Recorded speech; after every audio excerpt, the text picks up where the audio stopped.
Hey guys, how's it going? I'm Chris Holt, and today we're going to go through CarTrek Season 3, Episode 4. But before we do that, I want to wish you guys a Merry Christmas and a Merry CarTrek for you guys watching this series. I really appreciate you guys watching every single video, especially those of you that have seen from the very beginning. It is almost the end of 2020, and for me, a goal has been 75 subscribers. So if you guys are watching and enjoy this content and are not subscribed, I'd really appreciate if you guys could click that subscribe button and the like button if you really enjoy these CarTrek series. Let me know in the comments what you guys think of these and what I can do for the next one. Because I believe there's one more episode coming out, and then we'll go on and do bigger and better content as the year goes on. We're ready to hit 2021 with a big and hard year, but just like that, let's get right into CarTrek Season 3, Episode 4. Alright, so something I wanted to mention before going on is how low the views are on CarTrek Season 3 versus other seasons. So right here, I have pulled up Tavarish's YouTube channel, and for CarTrek Season 3, the opener had 1.6 million viewers. And this is the Christmas special, the big and best. Then CarTrek Season 2, season opener was 2 million. So a little bit more. Then CarTrek Season 1 had 3.9 million viewers. And in CarTrek Season 1 there was never a video less than 1 million views. The finale had 1 million views, or has up to this point I should say. And then in the second season, the lowest view count is 700,000 views, and that was on its finale as well. Now if we go to CarTrek Season 3, we have 1.6 million for the opener, then down to 721,000 for the second, 482, and 189 as of right now. So each time the views are getting lower and lower and lower, which isn't a good thing for CarTrek. We love CarTrek and we really want it to stick around, and all the feedback that I'm giving, even the critiques, are just generalized, and not that I don't like the show. I really do like it, and I want to see it last a whole bunch more, last into 2021 for sure. So let me know in the comments down below why you guys think that the viewership, especially during the holiday season when no one's really working or at school or anything like that, why it's down and down so much. Okay guys, so Episode 4, the title is Here's How Much Money, or money signs, our cheap Rolls-Royce, Maserati, and Audi S8 are actually worth. So when I hear that, I'm figuring they're going to get their cars appraised. I'm not too sure. But in the past episodes, they got their cars stuck by doing the little rally thing against the world's fastest man, Jared Pink. So I'm just hoping that this episode is a little bit more focused on the cars and less about making it very entertaining. Now this is a 33-minute video, so knowing that and hearing what I had to say in the past, I said that so far these have been really great 15 to 20 minute videos with about 15 minutes added on, 10 to 15 minutes added on of basically filler, where that wasn't a thing in CarTrek Season 1 or Season 2 as much.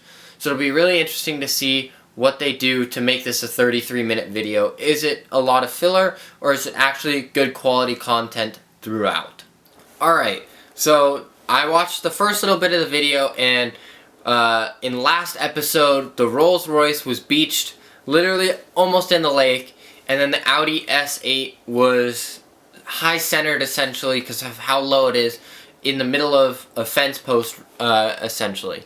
And so they hired the camera crew to pull both the cars out, and it's kind of funny because the Rolls that was driven by Tavarish, he hit the stop guy, and it's funny because it shows where the Spirit of Ecstasy on his Rolls Royce actually punctured the cardboard cutout, and they kind of mess around with that. And then for the Audi S8, it gets stuck, and so they try and pull it out after jump starting it because of the Christmas tree of lights and the battery draw, and it actually swings out and hits the fence post. It was kind of funny, a little bit filler, but honestly, I rolled with it. It was still pretty good. So far, it's off to a really great start. Okay, so they managed to pull their cars out, and then they get the suggestion that they should figure out what their cars are actually worth. They basically come up with nothing, and then Tyler Hoover thinks, oh, I have this guy from a wrecking yard, and it'd be interesting to see how much these cars are worth in parts. because it is a rare V10 Lamborghini-ish engine in the Audi S8. It's a Rolls-Royce. Everything on a Rolls-Royce is expensive. And it's a Maserati that's running and driving. Like, all of these would command a bunch of parts. So just like that, let's get into it and let's watch some of it.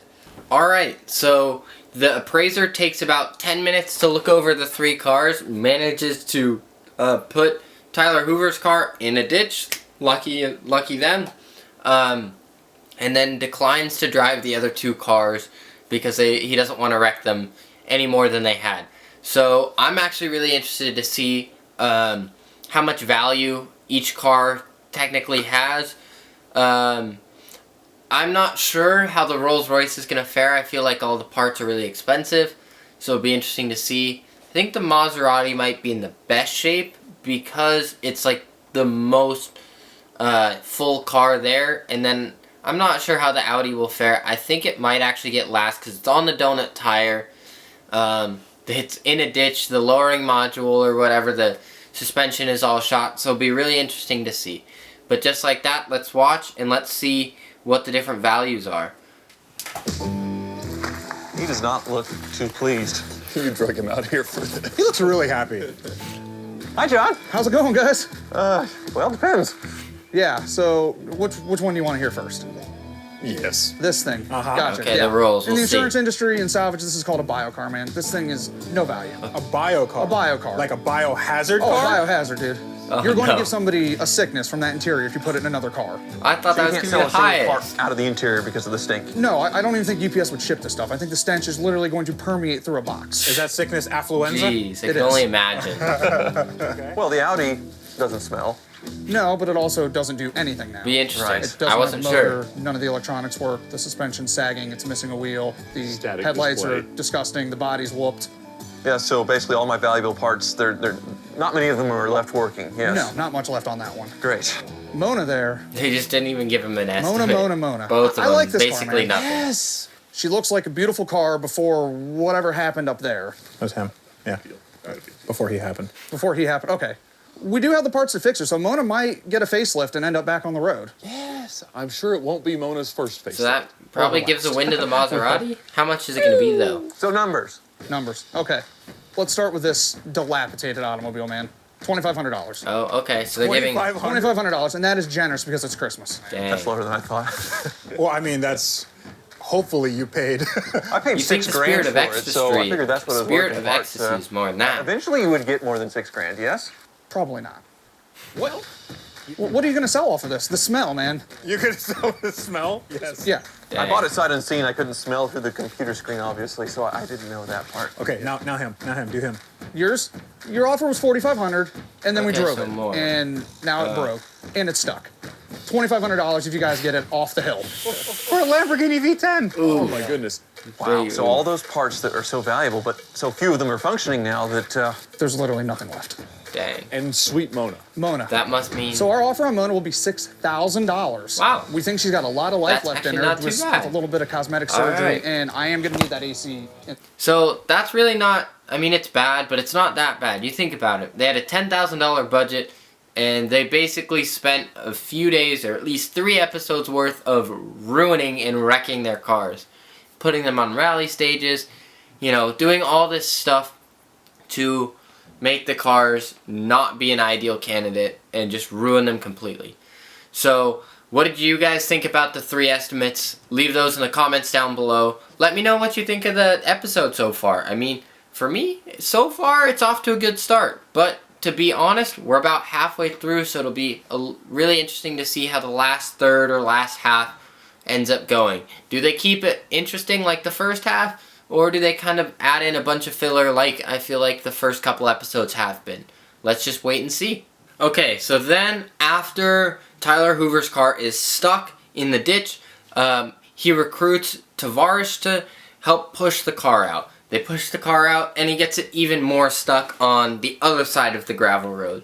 So then he talks to the producers or whatever, and one of them thinks they know how to get it out, that they watched a YouTube video or something. So they literally take a bobcat with some tow straps tie it around the donut wheel, and pull him down the yard out of harm's way, I guess. But the car is pretty much finished at that point because the car is leaking oil everywhere and it's just bad. So then the producers send out a text saying what they need to do is make basically a PSA, a public service announcement to everyone saying that they should not buy these cars and why they should not. So each of them will have their own turn. It'll be interesting to see what they got. Alright, so then the three make their own infomercials and they each have their own spin on why you should never buy these certain cars. So it starts off first with Tavarish, and he does a Hoovie's Garage style video on it, which is actually kind of funny. Takes exactly what a normal Hoovie's Garage video is, walks around the car, says he bought the cheapest Rolls Royce in the country, then takes it to the wizard, and Jared Pink comes in and kind of like looks over the car with a flashlight and the light and tastes some of the oils and stuff. Very similar to what Car Wizard does. And then they go back into the office and he gets the bid, $25,000. And then Tyler or Tavarish passes out from that. And then it goes to the Maserati, and that he walks around and it's kind of like an intervention. It's a bunch of the crew and Tyler Hoovie and Tavarish sitting around with a talking pillow and saying why owning a Maserati actually isn't that cool and certain things about owning a Maserati that's not ideal. Then it's Tyler Hoover's turn, and his is just saying how bad, I guess, owning an Audi is. He says how expensive it is, how much it ruins everything, and he makes it into like an 80s style infomercial thing, and it's funny because his line that says don't buy it is like sharp, and it was I forget the reason why it was called that, but it was honestly hilarious. So actually, so far I'm gonna give this a 2 thumbs up. It's a lot better than last episode's, but it's not quite over yet. So I would say this is definitely the best CarTrek Season 3 episode by far so far.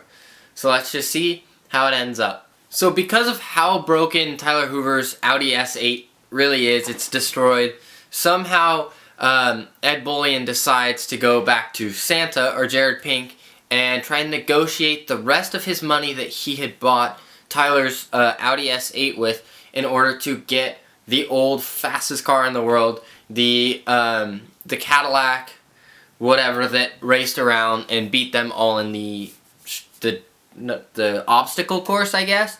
And so at the very end here, Ed Bullion shrewdly negotiates down to $2,200, the remaining of the salary that they had, he had left over for Tyler's car in the challenge. So he then is now getting the Cadillac for the rest of the challenges, which I'm guessing there's only one more episode.